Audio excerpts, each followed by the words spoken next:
Hello, അപ്പോൾ എല്ലാവർക്കും സുഖമല്ലേ? ഇന്ന് കുറച്ച് നമുക്ക് 2-3 ചെടിയൊക്കെ നന്നായിട്ടാണെന്ന് വിചാരിക്കും. കുറേ ദിവസമായി വാങ്ങി വെച്ചിട്ട്. അപ്പം അതൊന്ന് നമുക്ക് പൊട്ടിലേക്ക് മാറ്റാം കേട്ടോ. ഇതാണ് വാങ്ങിയ ലെൻറ്റാന, നമ്മളെ എന്തായാലും പറയുക, അരിപ്പൂ എന്നല്ലേ പറയല്ലേ? അരിപ്പൂ കേട്ടോ. എൻ്റെ അടുത്ത് റെഡ് ഉണ്ട്, അത് നല്ലോണം ഉഷാറായിട്ടുണ്ടായി തുടങ്ങിയത്. പിന്നെ ഞാൻ വാങ്ങിയതാണ് ഈ മഞ്ഞ് വയലറ്റ്. ഇത് ഞാനല്ല വാങ്ങി, എനിക്ക് എൻ്റെ അമ്മ വാങ്ങി തന്ന കേട്ടോ.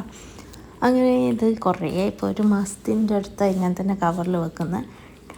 അപ്പം ഞാൻ വിചാരിച്ചു ഇതൊക്കെയൊന്ന് നമുക്ക് പോട്ടിലേക്ക് മാറ്റാം. എന്നപ്പോൾ ഈ പോട്ടിൽ നമ്മളെ ജമന്തി ഇല്ലേ, ഹൈബ്രിഡ് ജമന്തി ഉണ്ടായിരുന്നു, അത് ചീഞ്ഞു പോയി. ഹൈബ്രിഡ് ജമന്തി തീരെ പിടിച്ചിട്ടാറില്ല. എന്നപ്പോൾ അത് ചീഞ്ഞു പോയപ്പോൾ അതിൻ്റെ പൊട്ടി മിക്സ് തന്നെ ഓൾറെഡി ഉണ്ടായിരുന്നു. അതുകൊണ്ട് എനിക്ക് അതിൻ്റെ അതിലേക്ക് മാത്രം ഇത് ചെടി ഇട്ടാൽ മതിയായിരുന്നു. പൊട്ടി മിക്സ് ഒന്നും റെഡിയാക്കേണ്ട ആവശ്യമില്ലായിരുന്നു.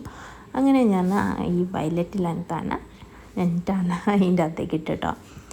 അപ്പം കുറച്ച് അതിൻ്റെ മുകളിൽ കൂടെ ഞാൻ കുറച്ച് ചാണകപ്പൊടിയൊക്കെ ഇട്ട് കൊടുക്കുന്നുണ്ട്. കാരണം ഓൾറെഡി അതിൻ്റെ അകത്ത് മിക്സ് ഉണ്ടെന്നാലും ഞാൻ കുറച്ച് ചാണകപ്പൊടിയും കുറച്ചുകൂടി മണ്ണൊക്കെ മുകളിൽ കൂടി വന്ന് ഇട്ടൊക്കെ സെറ്റാക്കി വെക്കുന്നുണ്ട് കേട്ടോ. അപ്പോൾ നിങ്ങൾക്ക് ഇഷ്ടമാണ് ലെൻറ്റാന.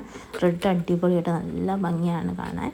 പിന്നെ അടുത്തൊരു പഴയ പോട്ടുണ്ടായി, അതിൻ്റെ അകത്ത് ഒരു ചെടി തന്നെയായിരുന്നു ഉണ്ടായത്. പക്ഷെ അത് ചീഞ്ഞായപ്പോൾ ഞാൻ എന്താക്കി, അതൊന്നുകൂടി ഹോളൊക്കെ കുറച്ചുകൂടി വലുതാക്കി. കാരണം അടിയിൽ കട്ട പിടിച്ചൊക്കെ. അപ്പോൾ അതുകൊണ്ട് ഞാൻ കുറച്ച് കല്ലൊക്കെ, ചെറിയ കല്ലും തെർമാക്കോളൊക്കെ ഉണ്ടെങ്കിൽ അതൊക്കെ അടിയിൽ വെച്ചു. അത് കഴിഞ്ഞിട്ട് ഞാൻ കുറച്ച് ഈ നമ്മളെ ഉണങ്ങിയ ഇലകളൊക്കെ അല്ലേ, അത് വേസ്റ്റൊക്കെ അതിൻ്റെ മുകളിലായിട്ട് കേട്ടോ.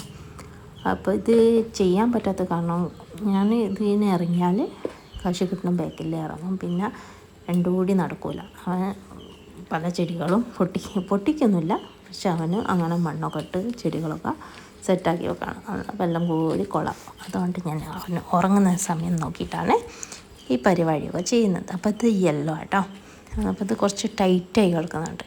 അപ്പോൾ ഞാൻ അതിൻ്റെ മണ്ണൊക്കെ ഒന്ന് ലൂസാക്കി കൊടുത്തിട്ടാണ് പോട്ട് ചെയ്യുന്നത്. പിന്നെ ഇതിന് പോട്ടിംഗ് മിക്സ് കുറച്ച് എല്ലുപ്പൊടിയും പിന്നെ ചാണകപ്പൊടിയും കുറച്ച് മണ്ണുകൂടി മിക്സ് ചെയ്തിട്ട് കേട്ടോ ഇട്ട് കൊടുക്കുന്നത്. ഇനി ഉണ്ടായിക്കഴിഞ്ഞാൽ നല്ല സെറ്റായി. കാരണം വേറൊരു പൂവും വേണ്ട, അത്രയ്ക്കും ഭംഗിയാണ് നിറഞ്ഞ് കിടക്കുമ്പോൾ കാണാൻ. റെഡാണ് അടിപൊളി. എനിക്ക് റെഡും വയലറ്റും ഭയങ്കര ഇഷ്ടമാണ് കേട്ടോ. അപ്പോൾ അങ്ങനെ അതൊക്കെ ഒന്ന് സെറ്റാക്കി അടിക്കുന്ന ക്ലീനാക്കി. പിന്നെ ഞാൻ കുറച്ച് നനച്ചൊക്കെ കൊടുത്തു. ഇനി 2 ദിവസം കഴിഞ്ഞിട്ട് വേലത്തേക്ക് എടുത്തേക്കാന്ന് വിചാരിക്കുന്നു. അപ്പം ഇതാ എൻ്റെ ലെൻറ്റാന വയലറ്റും ലെൻറ്റാന യെല്ലോ സെറ്റാക്കി വെച്ചിട്ടുണ്ട് കേട്ടോ. ഇനി ഇത് ഉഷാറായിട്ട് നല്ലോണം പൂവൊക്കെ ഇട്ടിട്ട് കാണിച്ചിടാം കേട്ടോ. അപ്പോൾ നിങ്ങൾക്ക് ലെൻറ്റാനയിൽ ഏത് കളറാണ് ഏറ്റവും ഇഷ്ടമെന്ന് കമൻറ്റ് ചെയ്യണേ. അപ്പോൾ ഇതാണ് എൻ്റെ 2 ചെടികൾ. ഉഷാറായില്ലേ? അപ്പുറത്ത് ഞാൻ കുറേ വിത്തുകളൊക്കെ ഇതാക്കിയിട്ടിട്ട്. പിന്നെ അതാ നമ്മളെ എന്തായാലും പറയാം, കാശിത്തുമ്പേൻ്റെ ഒരു കളർ കേട്ടോ, ഒരു ഡാർക്ക് മജന്തയാണ് എനിക്ക് കിട്ടിയത്. ഒരു കൊല്ലം മുന്നേ കിട്ടിയ ഓണത്തിന് നിറച്ചും പൂവുണ്ടായിരുന്നു. ബാക്കിയൊന്നും ഒരു ചെടിയിലും പൂവില്ലെങ്കിൽ ഈ കാശിത്തുമ്പയിൽ നിറച്ചും പൂവുണ്ടായിരുന്നു. അപ്പോൾ അതിൻ്റെ വിത്തുകളൊക്കെ അവിടെയും ഇവിടെയൊക്കെ വീണിട്ട് ഉണ്ടായി. അപ്പോൾ അത് കരിവേപ്പിൻ തൈ തന്നെത്താനെ ഉണ്ടായി വന്നതിനു അവിടെ ഈ കാശിത്തുമ്പേൻ്റെ ഇത് വന്നിട്ട് കരിവേപ്പിൻ തൈ വളരാൻ സമ്മതിക്കുന്നില്ല. ഇനി ഇത് വളർന്നു പോകുന്നുണ്ടായിരുന്നു. എല്ലാ വളവും ഈ കാശിത്തുമ്പ് വലിച്ചെടുക്കുകയായിരുന്നു. അപ്പം ഞാൻ വിചാരിച്ചു ഇന്ന് അതിനൊന്ന് സ്ഥലം മാറ്റി കൊടുക്കണം.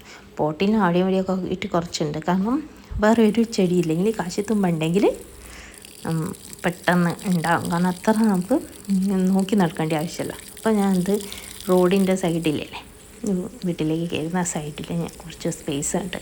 എന്നപ്പോൾ ഞാൻ വിചാരിച്ചു അവിടെ ഉണ്ടാകും. ഓണത്തിനൊക്കെ ബാക്കി ചെടി പോയാലും ഇതുണ്ടാകില്ല. എന്നിട്ട് ഇതിൻ്റെ വിത്തുകളൊക്കെ ഇങ്ങനെ വീണ് ഉണ്ടായിക്കൊണ്ടേയിരിക്കും. അതുകൊണ്ട് ഞാൻ അവിടെയൊക്കെ ഒന്ന് ഇട്ടിട്ട് ഒഴിച്ചിട്ട് പിന്നെ കുറച്ച് വിങ്ങിയ തൈയും കുറേ കോസ്മോസിൻ്റെ തൈകളൊക്കെ ഞാൻ ഇവിടെ ഇട്ട് കൊടുത്തിട്ടുണ്ട്. എവിടെയെങ്കിലും പോയ ഏതെങ്കിലും ആ പോട്ടുകളിലൊക്കെ പോയി കഴിഞ്ഞാലും ഇവിടെ ഉണ്ടാവും എന്ന് വിചാരിച്ചിട്ട് അതൊക്കെ ചെയ്ത് കൊടുക്കുന്നുണ്ട് കേട്ടോ. കണ്ടോ, ഇതിൻ്റെ വിങ്ക എൻ്റെ ഫേവറേറ്റാണ്. അപ്പോൾ ഇപ്പുറത്തും ഞാൻ ആ കാശിത്തുമ്പേൻ്റെ തൈകൾ നട്ടു കൊടുത്തിട്ടുണ്ട്. അപ്പോൾ അത്രയേ ഉള്ളൂ. ബായ്.